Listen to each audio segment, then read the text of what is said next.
پھر پنجابی میں باتیں کرو، اللہ پشتو بھی جانتا ہے، پنجابی بھی جانتا ہے۔ اللہ کہتا ہے مسجد میں نہیں گھر میں پڑھ، تجھے زیادہ اجر دوں گا۔ پھر تو ہاتھ اٹھا مانگ، میں نہ دوں تو رب، میں رب بھی نہیں۔ تو نے مانگا کب ہے؟ تو کہتا ہے کوئی short cut ready made system. مولوی صاحب تسی میرے سے پڑھائی کرو۔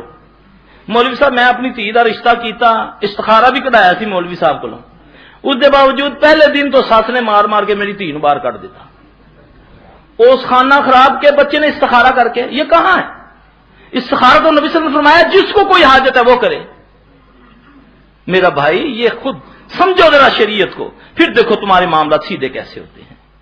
ہمارے پاس بچیاں آتی ہیں، ہم کہتے ہیں بیٹا 40 دن تم نے اس لڑکے سے تعلق نہیں جوڑنا، یہ لو استخارے کی دعا، اس کو پڑھو، تمہارا معاملہ ہونا ہوگا، ہو جائے گا، نہیں ہونا ہوگا۔ یہ تو ہے نا اللہ پر یقین۔ وہ ایک تو وہ نمازی بن جاتی ہے اسی لالچ میں، اگر اس کے لیے برائی ہوتی ہے تو اللہ کے فضل سے وہ دور ہو جاتا ہے۔